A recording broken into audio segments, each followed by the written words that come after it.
ฝนตกจะเป็นจับปลามาข่าวเด้อกินลุงกินแล้วก็มา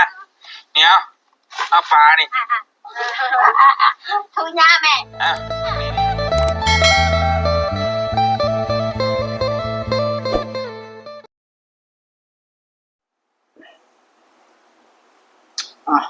หน่อยเนาะเปิดคลิปเปิดภาพมาพบเจอกับบ้านเฮ็ดอีกคือเก่าคือเดิมพี่น้องเนาะโดยพี่น้องหลังจากเลิกเรียกเลิกงานมาพี่น้องเนาะกลับมานั่งเปิดคลิปอีกคือเก่าพี่น้องเนาะก่อนอื่นเนาะกราบทักทายสบายดีสวัสดีพ่อแม่พี่น้องกันเบิดสู่ผู้สู่คนเนาะว่าจะเป็นพี่น้องฝั่งไทยฝั่งลาวหรือทั้งต่างประเทศพ่อแม่พี่น้องเนาะโดยการยินดีต้อนรับเข้าสู่ช่องของบ้านเฮ็ดบ้านนาอีกคือเก่าคือเดิมพ่อแม่พี่น้องเนาะเพิ่มเติมมาในมื้อนี้พ่อแม่พี่น้องมาเว้าเรื่องราวหรือว่ามาแอคชั่นกับว่าแม่พ่อแม่พี่น้องเนาะมาเรื่องราวของน้องวันไซเพิ่นพ่อแม่พี่น้องบาดนี้เนาะที่บ้านเฮ็ดได้ลงคลิปตั้งแต่น้องเพิ่นยัง FC หลายๆท่านเพิ่นก็อาจสิฮู้แล้วล่ะเนาะพ่อแม่พี่น้องว่าน้องวันไซว่าน้องเพิ่นตั้งแต่ยังน้อยพ่อแม่พี่น้องเพิ่นเป็นอีหยังก็บ่ฮู้พ่อแม่พี่น้องในปากของเพิ่นนะแบบแค่แบบมันเป็นบาดเป็นอย่างนี้แหละพ่อแม่พี่น้องแล้วมันไข้เนาะแล้วมันใหญ่ขึ้นแหละทางอ้ายเพิ่นนี่ส่วนน้องเพิ่นไปผ่าตัดอยู่ข้ามไปอยู่ผ่าตัดอยู่ฝั่งไทยพ่อแม่พี่น้องก็หายเป็นที่เรียบร้อยพ่อแม่พี่น้องเนาะก็มื้อนี้ก็เลยมาให้หรือว่ามาแอคชั่นให้หรือว่ามานำเสนอให้กับพ่อแม่พี่น้องเฮาได้เบิ่งได้ชมในคลิปของอ้ายปาเตียงทองเพิ่นพ่อแม่พี่น้องเนาะว่าน้องสินชัยเพิ่นหลังจากผ่าตัดเป็นที่เรียบร้อยเป็นจังไดอยู่จังไดก็บ่ได้ไปสิพาพ่อแม่พี่น้องไปเบิ่งไปชมในคลิปของอ้ายปาเตียงทองเพิ่นเนาะพ่อแม่พี่น้องเนาะโดยพ่อแม่พี่น้องก่อนอื่นเนาะมาเนี่ยก็ขออนุญาตเจ้าของคลิปก็คืออ้ายปาเตียงทองเพิ่นเด้อเนาะที่ได้เอาคลิปมานำเสนอให้กับพ่อแม่พี่น้องหรือว่ามาแอคชั่นหรือว่ามานำเสนอนั่นแหละพ่อแม่พี่น้องก็ให้พ่อแม่พี่น้องเฮาได้เบิ่งได้ชมของอาการของน้องเพิ่นสิเป็นจังได๋พ่อแม่พี่น้องตอนนี้ก็หายเป็นที่เรียบร้อยน้องเพิ่นก็นั่งเล่นแล่นลิ้นอยู่พ่อแม่พี่น้องเนาะค่ะมีแต่ว่าตอนนี้ก็สิพาพ่อแม่พี่น้องไปเบิ่งไปชมในคลิปของอ้ายบ่เตียงทองเพิ่นเลยพ่อแม่พี่น้องเนาะโอเคพ่อแม่พี่น้องเนาะจังไดก็เดี๋ยวไปเบิ่งไปชมนำกันก่อนไปรับไปชมพ่อแม่พี่น้องก็อย่าลืมฝากกดไลค์กดแชร์กดติดตามเพื่อเป็นกำลังใจให้บ่าวเนิร์ดได้เฮ็ดคลิปต่อไปในเด้อเนาะที่สำคัญบ่าวเนิร์ดก็ขอขอบคุณ FC ที่ฮักแพงเบิดทุกผู้ทุกคนที่เข้ามาติดตามและรับชมตลอดไปแล้วก็ตลอดมาจนว่าฮอดในมื้อนี้พ่อแม่พี่น้องคือว่าฮอดในวันนี้เนาะในวันนั้นก็ขอบคุณ FC ที่ฮักแพงเบิดทุกผู้ทุกคนความเจ็บจะได้ความใครจะมีขอให้สุขภาพร่างกายแข็งแรงพ่อแม่พี่น้องไปเบิ่งไปชมนำกันเลยพ่อแม่พี่น้องเรื่องราวของน้องเพิ่นสิเป็นจังไดอาการของน้องเพิ่นนี่พี่น้องน้องเพิ่นไสพ่อแม่พี่น้อ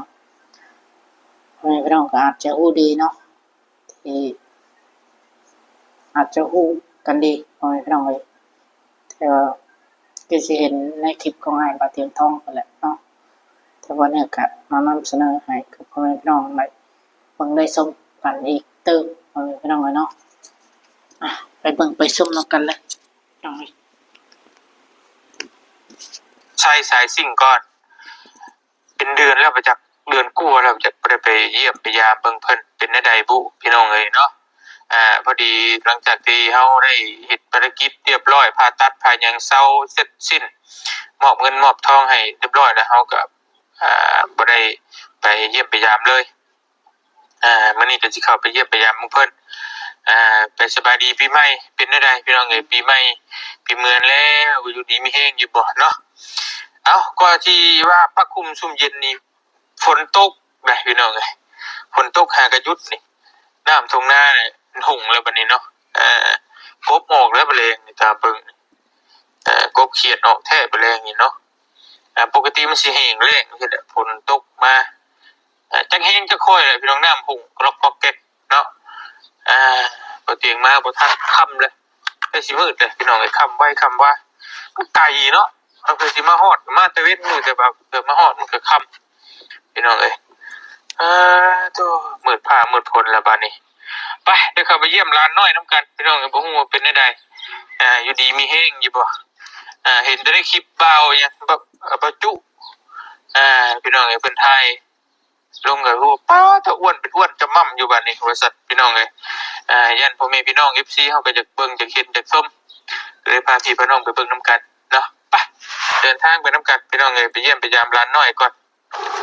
โอ้พี่น้องเอ้ยสวัสดีปีใหม่เอสวัสดีเจ้าไม่ใช่น่ะ ทุญาหนูทุญา พี่ยาดู ไปดิหนู สวัสดีป้าลุงดู ไปดิสลุง สวัสดีดูพี่ยาจะจกกระดิ่งจก ต้องไป สวัสดีดูสวัสดี สบายดีลุง สวัสดีนี่แหละ โคหลุนมุกก สบายดีลุง ตัวน้ำจะลึก ลุง ไปยังหัวไปยัง ตกเตียง คิดดูเห็นหัวบะเตะสวัสดีน้องพี่น้องเลยจะเฮงจะคอยบ่มากก็เห็นน้ำเลยจึงตกตอนไหนวะจุดดงเย็นคือบ่มีบ่เลย ตกวังหนึ่งนี่แหละ เห็นยูดำคือว่าจะมาแบบแปลว่านี่เรียบร้อยเลยพี่น้องครับจะอยู่โรงเรียนนะครับประตูเนาะคือว่าเติบนึงอยู่พี่น้องเลยเพราะน้ำผงโอ้น้ำไหลดินได้เนี่ยถือว่าพอสมควรอยู่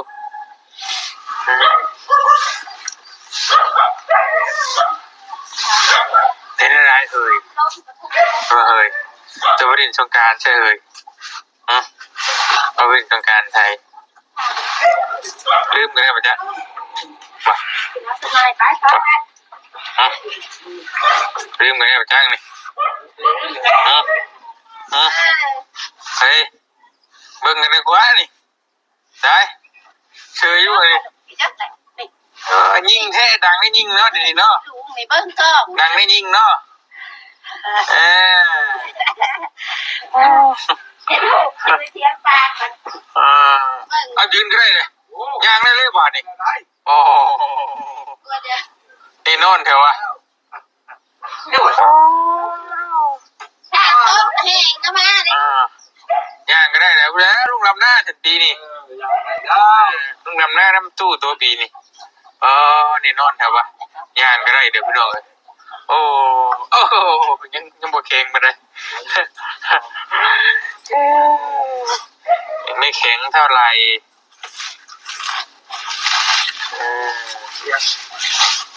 เป็นไงพี่น้องเลยเนาะรสชาติฝนตกฝนลิ้น ดูแหละทุญาเลย เปียกคนบริมาอยู่ยังอยู่ใต้ในเป็นดินสงการอยู่บ้านอยู่ช่องใช่ไหม เพิ่นก็เป็นอย่างเลยไว้ก็ต้องไงเนาะ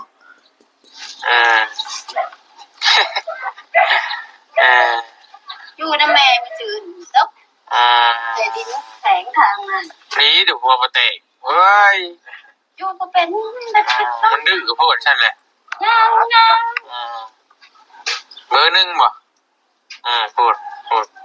ชักไวอยู่ที่หนึ่งเรื่องขี้ดื้อนี่ที่หนึ่ง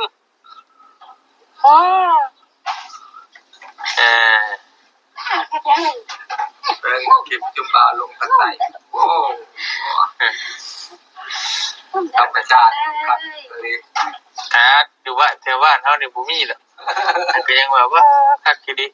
คือบ่คือคำว่าเฮาบ่เคยไปไสคือแบบอยู่เมืองลาวเฮาบ่มีนะแต่บัดไปแล้วมันมีบัดคือแบบว่าเป็นหรือเป็นโศกเป็นโอ้เจ้าภูเขาก็ชดๆกันอยู่เป็นเขตเนาะมันเป็นเขตเพียงเนี่ยบ่ค่อยมีบ่เถิกตอนนั้นก็ไปบ้านก้าแล้วฝนมาน่ะ ยังบ่เคยตกจ้าเถื่อฮะแต่ ฮอดเป็นฮอดพอดีวิทย์สงกรานต์พอดีเนาะเนาะเฮ็ดรถตามสบายเฮ็ดยังไง กุ้งไปลูก บ่กุ้งมาใช่กุ้งพลอยบ่ตึกสวัสดีมาใช่น่ะ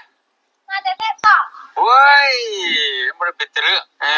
รถใหม่ก็ไว้แหละขี่ห้างทึกพอช่างเป็นยังนี่อ้างจะให้แท้ว่า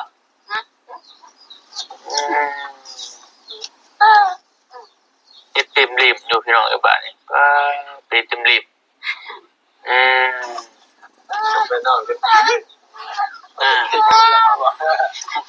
โอเคบ้าน แพ้มันถูกมัน บ่ไหวเลยติเล็กน้อยกำลังกำลังพอดีระวังยากใช่มั้ยกำลังอยากไป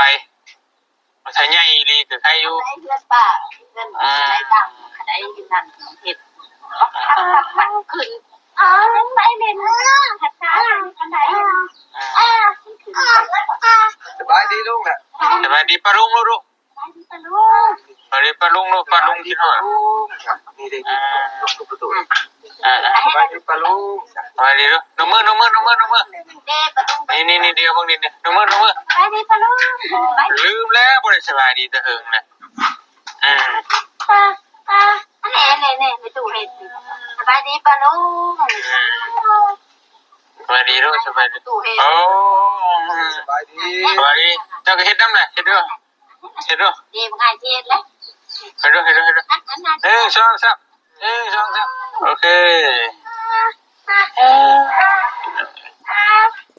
เนี่ยพอต้องกันนะ มัน แล้วมีแต่นอนน้ำจุ่มประตูอย่างเงี้ยนอน ให้อยู่เนาะ ติด ไม่ได้สนแม่นั่นยังนอนกับพี่ตัวนอนเลย ง่ายอยู่แล้วว่าเนาะมันบ่ได้ยากหยังเลย กินได้ทุกอย่างเลยลูก ให้อยู่ กินตอกต้มใจจำกินปิ้งกิน ไอ้กินนี่นอนเถอะว่ะ กินว่าจะกินวัดก็กินมา กินมีตู้ว่ากินวัดทุกอย่างกินวัดดีๆนี่โอ้ปวดร้อนเลย เมื่อเช้ายังให้ลูกมัน เล่นไปก้านกบไป ใช่ของผู้ชายของผู้หญิงประตูแล้วนาง ไปก้านอึ่งไปบ่แรงไปบ่ลงกระยามันเปื้อนนะเปื้อนจ้ะบ่ลงกระยามันสิเปื้อน ยา เปื้อนมันเปื้อน ลูกที่ตี เปื่อน เฮ้ยมันเปื้อนนะ ติดเด้อติดตีนเด้อลูกเด้อ เปื้อน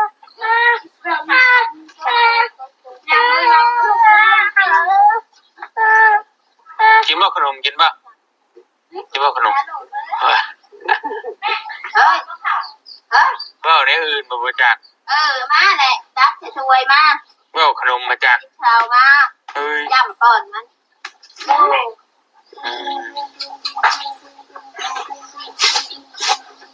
กับบริหารบริแอลคือตะกี้ร็อกดิโอ้รู้สึกดีบัดแล้วพี่น้องดีบัดแล้วมันมีแนวคึดนัดเลยลูกเลยเนาะ ต้องให้เพียงแม่มันยังตู่อยู่บางดินมันสนับมันข้าวมันบ่อันนี้กินข้าว เก่งกุ้งบ่เก่งกุ้ง ทานแล้วเนาะ พี่น้องเอ็กกับข้าวเถิกวางกลางคาคอเด้อ นั่ง มัน เดี๋ยวลุงก็ไปเอาปลามาให้ก่อนอีลุงไปตึกปลามานี่ฝนตกก็ไปจับปลามา ข้าวแดงข้าวเด้อ กินลุงกินแล้วก็มาเนี่ยเอาปลานี่ thu nha mẹ นี่ thu nhaทุโอ้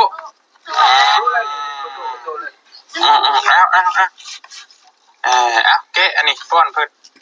มีประโยชน์เพิ่นมีวิตามินบ่ให้ดอกบ่ให้คนขี้ดื้อ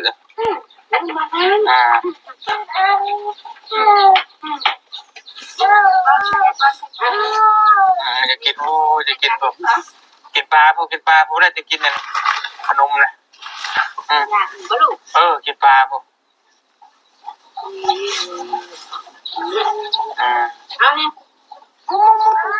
ไม่ทักกินบ่ครับแต่ละจังเดือจะกระดูกดังก็บ่กิน กินตัวนี้บ้า น้องเนาะ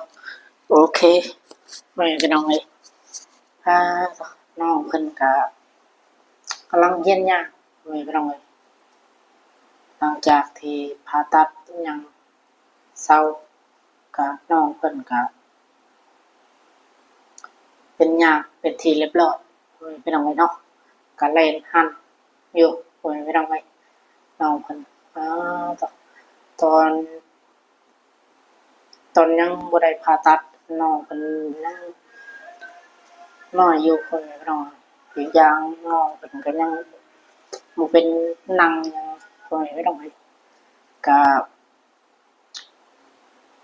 มีแต่ให้คนไม่ต้องให้น้องเพิ่นก็เพราะว่ามันเจ็บเนาะเพราะว่ามันทรมานวันนี้ทางอ้ายเพิ่นก็เลยมี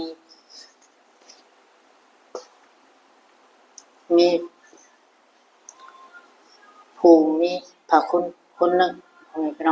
เรื่องเพิ่นได้ติดต่อหาสองทางของอ้ายบาดเตียงทองเพิ่นนี่แหละเนาะขอความช่วยเหลือก็คืออ้ายบาจุกไม่เป็นไรหลายคู่หลายคนไม่เป็นไรอาจจะผู้ดีเพิ่นก็เฮ็ดช่อง YouTube คือกันไม่เป็นไรเนาะก็ติดต่อหาสองทางอ้ายบาดเตียงทองเพิ่นว่าให้ทางอ้ายเตียงทองนี่เข้าไปเบิ่งไม่เป็นไรแล้วก็ทางอ้ายเตียงทองเพิ่นก็ได้เข้าไปเบิ่งเขาไปถามเรื่องราวของน้องเพิ่นเป็นหยังสาเหตุมันคือความเป็นแบบนี้เป็นเพราะหยังแล้วเพิ่นก็เลยบอกว่ามันเป็นมาแต่เกิดพ่อแม่พี่น้องเนาะแล้วก็ทางอ้ายเพิ่นก็ได้ถ่ายคลิปหยังลงก็มีผู้หลักผู้ใหญ่เพิ่นอยากสดช่วยน้องก็ว่าแม่พ่อแม่พี่น้องเนาะก็ผู้ที่ตัวตนเอ็นดูเมตตาสงสารน้องเพิ่นนั่นแหละพ่อแม่พี่น้องเนาะที่มีพระคุณกับน้องเพิ่นนั่นแหละต่อก็เพิ่นก็ใจดีอย่างล้นหลามพ่อแม่พี่น้องก็มีน้ำใจช่วยอย่างล้นหลามพ่อแม่พี่น้องเนาะจนให้น้องเพิ่นได้ฮอดถึงขั้นปัจจุบันนี้พ่อแม่พี่น้องน้องเพิ่นก็หายเป็นที่เรียบร้อยบ่เจ็บบ่ปวดบ่หยังเลยพ่อแม่พี่น้องหลังจากที่ผ่าตัดหยังมาเป็นที่เรียบร้อยก็เศร้าพ่อแม่พี่น้องต่อมาเนี่ยก็ดีมกดีใจพ่อแม่พี่น้องเนาะตั้งแต่ตอนยังน้องเพิ่นยังบ่ได้ผ่าตัดพ่อแม่พี่น้องบ่เนี่ยได้เห็นเพราะว่าวันนี้ได้เคยลงคลิปไปแล้วเท่านึงลองคลิปนึงเนาะในช่องของมันเนี่ยมีเองก็พอเนี่ยเห็นแล้วก็น่าสงสารน้องเพิ่นตอนน้องเพิ่นยังบ่ทันได้ผ่าตัดพ่อแม่พี่น้องก็ทรมานแฮงพ่อแม่พี่น้องเพราะว่าน้องเพิ่นก็ยังน้อยอยู่เนาะก็ยังบ่รู้จักความพอได้ผ่าตัดหยังแล้วน้องเพิ่นก็เป็นยางแลนหันพ่อแม่พี่น้องนั่งเล่นอยู่ต่อที่มันดีใจหลายๆปานนั้นก็ที่ได้เห็นผลงาน ตัวทีมงานของอ้ายเพิ่นนี่สดซอยกันเบิ่งแง่พี่น้อง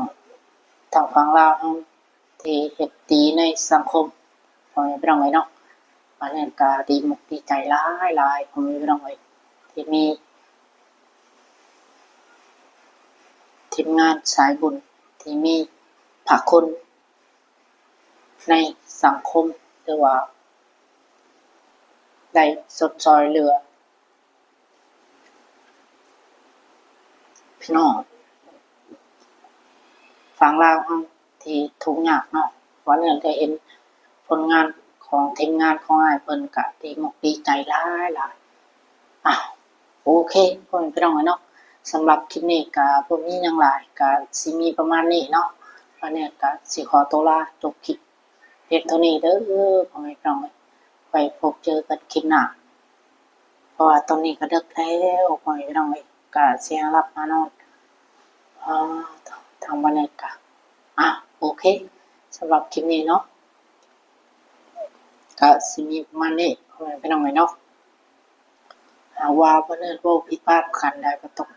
กราบขอโทษขออภัยพ่อแม่พี่น้องกันเบิดทุกผู้ทุกคนเด้อเนาะต่อก็ก่อนอื่นเนาะวันนี้ก็ขอบุญของคุณ FC เบิดทุกผู้ทุกคนที่เข้ามาติดตามและรับชมสำหรับคลิปนี้ก็สิขอตัวลาไปก่อนไว้พบเจอกันคลิปหน้าสบายดีสวัสดีพ่อแม่พี่น้องกันเบิดทุกผู้ทุกคนพ่อแม่พี่น้องเนาะ